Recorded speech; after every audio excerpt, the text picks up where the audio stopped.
Well, guys, as me and Leslie were going through some ghost videos on YouTube, I felt like some crazy like pain right here. And this isn't the first time I've been feeling it for like the past 2 weeks, I'd say. And the other day, I woke up in like crazy amount of pain in the morning, and I fell to the ground and I was like screaming. I was home alone. Yeah, so that happened on the right side, this side, bottom right. And then it moved to my back, and then now I feel it in my bottom left side, and it's like this crazy like weird pain. It's not like my bones, it's more like my organs, like either my kidney or appendix or something. It's just kind of freaking me out, and I don't like going to the emergency room or the hospital because I don't want to know if there's like something super wrong with me. But I think me and Leslie are gonna go to the emergency room right now. I'm gonna keep you guys updated. Yeah, I'm super terrified because I hope that all that hookah didn't like catch up to me. We didn't do a full scan. I hate saying this, the C word,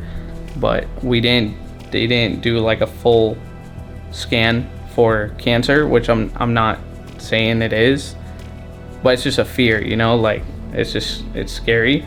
So we're gonna go and get all these tests done, right? Leslie works at a hospital, so she knows better than me, but I just been like scared to go, and like I'm shaking right now, like, but I'm not shaking because I'm scared. I'm shaking because it feels really painful, and I feel like I'm gonna throw up, and I feel super nauseous, and it's been happening for a long time. And after I eat, I feel this pain in my stomach, and when I take a deep breath, there's a sharp pain right here.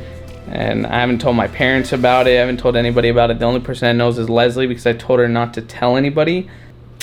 Let's just hope all that hookah didn't catch up to me. But we are on tobacco-free, nicotine-free, but still, like I always say, you shouldn't smoke anything. Let's go. Dude, guys, I literally, this camera's probably like 5 pounds, 6 pounds, and it's like hard for me to hold it. So that's kind of scary, but we're gonna go right now. All right, guys, so we're leaving right now to emergency room. I decided I'm gonna bring my camera anyways. Yeah, I've been worried about it. Like, I can't sleep at night. It's scary because your health, like, sometimes you have no say in what happens, you know? And guys, before you comment all this stuff, oh, my aunt had this, my brother had this, and you start scaring the hell out of me, because those comments scare me. Please don't, because we're going emergency room. Doctor knows best. Maybe I'm explaining it wrong, so please don't say, Sherman, you might have this or you might have that, because that just scares me even more. Guys, so we're here right now. I'm absolutely terrified because I just got off the phone with my older sister, and she said that she felt the same exact way when she had a kidney stone. The only problem is I have a male part down there, so if I have to pass a kidney stone through that, I don't know what I'm gonna do, and I'm just absolutely terrified right now, and I'm just hoping that I could get it surgically removed. But again, we don't know if it's that yet. I'm scared right now, but we're going in now. Keep you guys updated. All right, guys, well, I just went in to get checked in. Got my thingy right here. They pretty much said that based off of what I told them, that it could be something serious. But I told them I just need to take a breath outside, so I just went outside real quick. They're waiting for me in there. Guys, if anything happens, just know this whole YouTube, this is my life. Like, if this is how I go, I wouldn't want to go any other way. Guys, just wish me luck. I literally love you guys. Man, I just want to be at home right now. Like, I was supposed to be filming a video about like haunted encounters, and now I can't. But you guys want to know what's weird is last night I had a dream. It was really weird. I had a dream that my foot was bleeding, and then I woke up in the morning. I went to use a bathroom, and there was blood on my sock, and I took my sock off, and there was no cut, no nothing. I've never seen blood on my sock unless it was from like a nosebleed, but like this was like fresh blood. All right, I gotta go. They're calling me. Guys, I'm terrified. Once again, the hours have ended. Well, folks, we out. Crazy news. I'll explain when I get home. All right, guys, so I'm finally back from the hospital. We were there for probably about 12, 13 hours.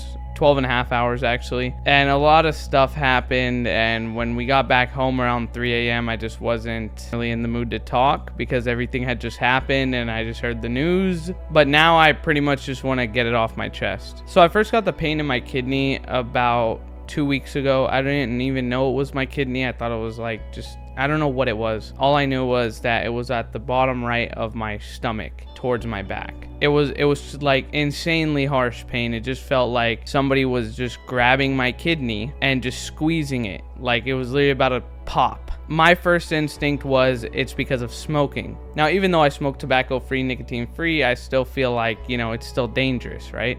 So that was my first instinct. It's because of smoking. Instantly, I got scared. I didn't go to the doctor. I told myself that if it happens again, then I'll go. But maybe it was just something I ate, or maybe there's a simple explanation for it. Guys, I'm gonna grab a light because I feel like it's dark. So anyways, I didn't get that same pain for the next 2 weeks. But what I did get was a very weird kind of like weakening pain in my right side and then moving over to my left side. And I was super worried about it, but I didn't want to go to the doctor because it just felt like I had a lot of stuff that I had to get done, which isn't right because your health should be the most important thing in your life. But I just felt like I didn't really want to find out what it was. That was until yesterday when I went to the emergency room. As you guys saw, the pain was just getting worse and worse. And at that point, I just had to figure out what it was, rather catch it early than catch it when it's too late. So we went to the emergency room and it gets kind of crazy. So just bear with me. So right when I get into the emergency room, they check my vitals. They tell me I look a little pale, and they tell me my heart rate is too high at 140 beats per minute, which is like insanely high for someone who is just not working out or running or anything. That's what you call a resting heart rate. And my resting heart rate was at 140, which averages 80 to 90, around that range. Blood pressure extremely high. And then what really worried them was low hemoglobin. I think that's what they called it, which I don't know. I don't really want to even get into all that. It was rough. And then that's when I had walked outside to film that part. They told me that I needed to relax, and I was like, okay, let me just take a step outside because it could just be everything happening all at once. Let me just go outside and see if I could just calm myself down. So I grabbed the camera, and then that's when I filmed that little scene. I was probably out there for like 10 to 15 minutes, but I only said a few words because half the time I was just there just staring out into the sky thinking, dang, what are they about to tell me right now? Like they're acting like it's really serious. But I did realize something for sure. That was that holding the camera and just vlogging took me out of reality so fast, and I just felt so much more calm. They kind of just felt like I was back at home. Everything was normal. Nothing's going wrong. And then Leslie calls me. She's like, hey, they need you in there. I close the camera and boop, right back into reality. Terrifying. Walking back into the hospital after that, I didn't know what to expect. It was the fear of being told that I have cancer. That was absolutely terrifying. That's what I was scared of. But I didn't want to scare anybody, especially Leslie. So I know how to just keep myself cool. Like, I'm not over there like, oh my God. Oh, nah, I'm just like, all right, let me just go take a breath outside. I smile when I'm nervous. I don't want anybody to know that I'm nervous. I don't want anybody to know that I'm anxious or that I'm scared or anything's going to happen, especially Leslie. I don't like scaring her. So anyways, I walked back in. They sent me up to an EKG. They checked all my vitals. They were just telling me that I need to chill. Like, your heart rate is through the roof. They're just making a big deal. They're like, you need to relax. And I'm just sitting there like,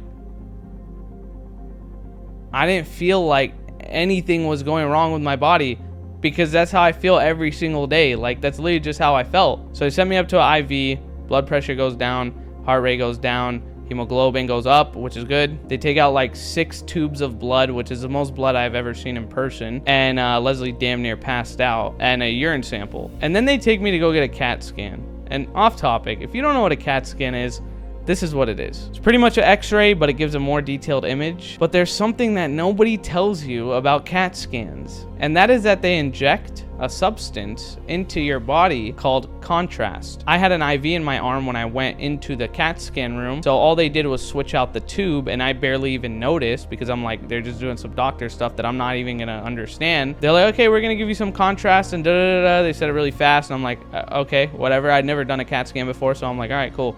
Like, it's gonna make you feel a little weird. You might feel a little warm, but you're fine, just try to remain calm. I'm like, remain calm? Do people normally freak out? I'm like, okay, let me just brace myself. In my head, I'm like, all right, I have a really high pain tolerance. What's the worst that could happen? Let's just get this over with. I go into the CAT scan. There's a machine. It's circling around me. It's beeping like crazy. It's a little freaky, but you know, whatever. And I'm in there alone, and I hear from the speaker, this guy goes, contrast coming in, 3, 2, 1. And I'm like, that's a little bit excessive for medicine. I go, oh!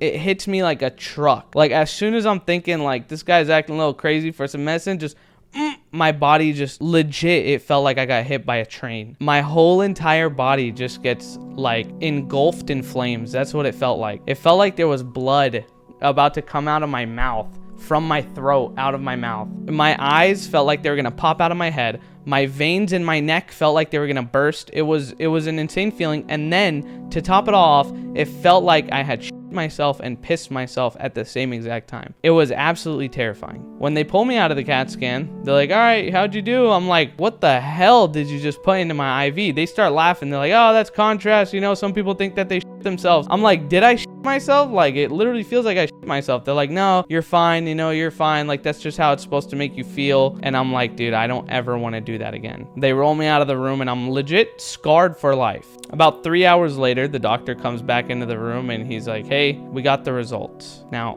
between me and you guys, there's good news and there's bad news. Let me start with the good news. He said my pancreas, my spine, my liver, my heart, my stomach, my brain, my butthole, it all looked fine. I looked at Leslie and I was like, thank God. I let out my breath. I was literally holding my breath. I let out my breath. Leslie's smiling. I'm smiling. Like, thank you, God. Like, thank you. I'm literally I'm going to be so healthy from here on out. I was like, thank God I don't have cancer. You know, nothing serious. And then he says a word that will be in my nightmares for the next month to come. However, I said, fuck. He says, we saw something near your right kidney. I said, well, what is it? He said, well, we don't know for sure. He said, my blood test came back, though. Those looked fine, so it's most likely not cancer. And I said, oh, most likely, or I don't have cancer? He said, most likely, I don't have cancer. He said, until we can figure out exactly what this is, we can't say exactly what's going on, but my professional opinion, it's not cancer. He's seen cancer, and it's definitely not that. A little bit of relief, but also, what is this thing in my kidney, you know? I said, is it a kidney stone? He said, nope, it's not actually like inside your kidney. It's just around your kidney area. He said, at the moment, it may not be life-threatening, but they have to run more tests just to be sure. And I already told this to the doctor, but I told him again, just to make sure. I said, doctor, I know you know this, but I've smoked a lot of hookah over the years. Could this be from that? He said, even though smoking is absolutely terrible, it's not caused from smoking. He said, whatever's in your kidney, he said they've seen something similar before and that it's most likely caused from stress, not because of something I inhaled, something I ate, drank. It's from stress. He said it's most likely, and then he said this super long word that I don't know, I don't remember what it was, but he said some super long, scary word. And then he says that I'm showing signs of severe general adaptation syndrome. I don't know what exactly it is, but he explained it as pretty much the body's way of being so stressed out to the point that it's overworking, trying to find pleasure. Like, my brain is not finding pleasure in anything, that my body's like overworking to find pleasure. So all in all, I've become so stressed out that something has grown right next to my kidney. So now I'm kind of forced to come clean and tell you guys the full honest truth. And I know what you're thinking, Sherman, you're making money, you have a beautiful caring girlfriend, you have a caring family, you're growing on YouTube. Yes, all those things are true, and I feel like a piece of shit coming on here and saying, oh my gosh, everybody look at me, I'm so stressed out, when there's people out there that are going through things that are 2,000 times worse than anything I could even imagine, working their ass off to make a little money to provide for their families, and I'm over here lucky enough to be doing this. Believe me, I don't think that I have a harder life than anybody else out there. I'm not looking for anybody to feel sorry for me, no sympathy. I'm not looking for any of that. There's no reason for me to come on here and be saying all this stuff. Now, with that being said, there are some things that I'm stressed about. I won't talk about all of them, but I'll just tell you guys a couple. The main thing, of course, is my channel. My videos, they mean a lot to me. I'm an absolute perfectionist. I need my videos to be perfect, so I edit all of my videos. I have my good friend Mark add subtitles and any other little touch-ups, but for the most part, I'm filming my videos all by myself, and I'm editing my videos mainly by myself. 18 hours of editing, 15 hours of filming, sitting in front of a computer screen for 18 hours at a time, and then directly after that, figuring out what I'm gonna film next. Like, again, guys, I'm not even trying to complain. I'm just letting you guys know what stresses me out. Like, I'm just being 100% honest. I'm not saying it's worse than anybody else's stress. I understand everybody has stress.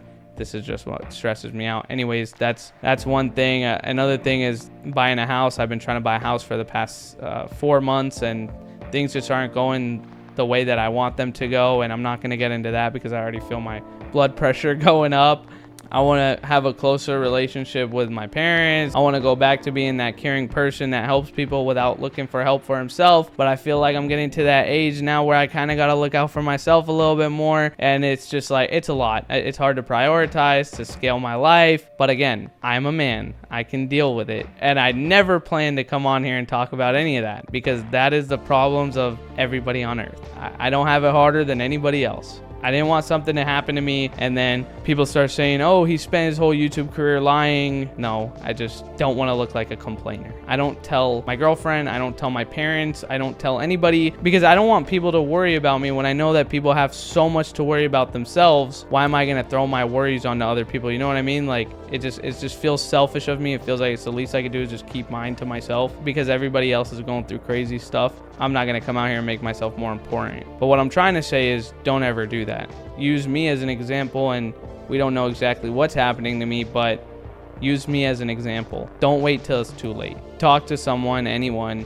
And I know there's a lot of you out there who don't have somebody to talk to. And I have a solution for you. It's going to be hard, but it's kind of your only choice. You got to learn to love spending time with yourself. Don't only think about all the mistakes you've made and all the bad things. Think about all the good that you've done and all the good that you currently do. Think about how dope of a person you are. Appreciate how many times life's hit you and you haven't fell and not got back up. I know it sounds cliche, but like really think about it. Don't look down on yourself because you're not rich or you don't look like Channing Tatum or you don't look like Pearl from SpongeBob. Like, it's okay. I'm ugly and look how I turn out. I'm fine, kinda. So guys, I'm gonna figure out what this thing is. Again, it could be nothing, hopefully, but it's fine. I'll live. I know what I have in life and I appreciate it. Without you guys, I don't know where I would be in my life. And I hope that I don't ever have to find that out. So with that, I'm gonna keep you guys updated on what's going on and the videos will continue to go up as scheduled. I love you guys. Peace.